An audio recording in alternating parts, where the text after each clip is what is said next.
That is probably the hardest part of our job, is to go to a patient and say you have to be nil by mouth. We know, or we hope, that your swallow will get better with time, but we can't tell you when exactly, and it's hugely frustrating for ourselves, but obviously also for the patients. I remember very vividly a patient where I came to put the nil by mouth sign above his bed, and he started crying, and he said, this is the most depressing sign I've ever seen. And another patient said, being nil by mouth, or being told to be nil by mouth, feels like a death sentence.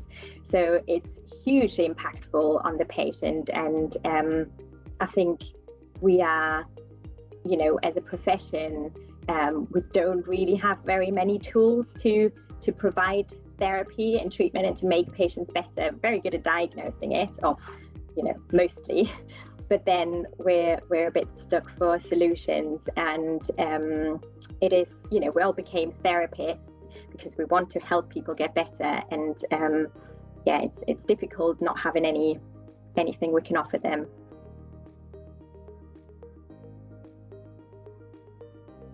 We had a patient, a 36-year-old young man, who had a posterior fossa lesion following a cyst on his medulla, and he had one of the most severe dysphagias I have seen in a long time. We did a FEES probably 2 weeks post-op, no improvement, constantly aspirating his secretions, unable to trigger a swallow. We tried to start him on ice chairs and gave him something to reduce his saliva burden. However, he was so frustrated, and he kind of said, I have been nil by mouth for weeks now, nothing seems to be moving. He was really down, and then that was the moment where I thought, right, we really have to try a little bit harder and find a solution for this man, because it's just not good enough just telling him you have to wait and be patient, and we'll wait for your swallow to miraculously come back. So he was our first candidate to have pharyngeal electrical stimulation. Before the treatment, he was still silently aspirating, absolutely no sensation in his larynx and pharynx. We did the treatment Tuesday, Wednesday, Thursday. By Thursday, he already said, I can feel it coming back. I know it's working. He could feel the tube at the back of his throat. He was managing his secretions loads better. And then we did a repeat FEES on the following Monday. And it is honestly incredible to say, but he was back to normal diet and normal fluids, and discharged home the next day after being nil by mouth for 5 weeks, which is, just amazing.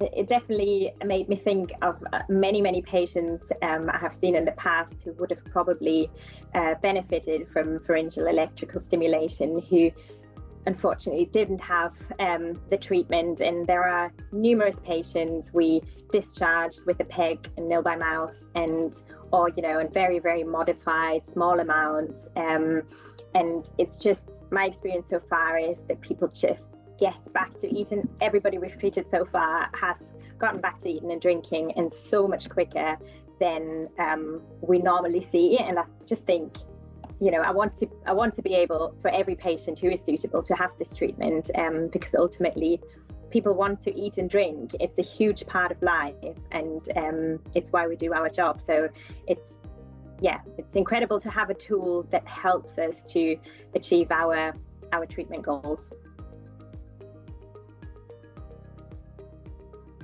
Firstly, I would say the results are my main key factor.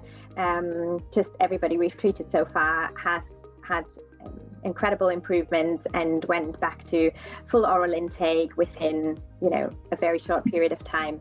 And the second point I would say is how easy it is to use.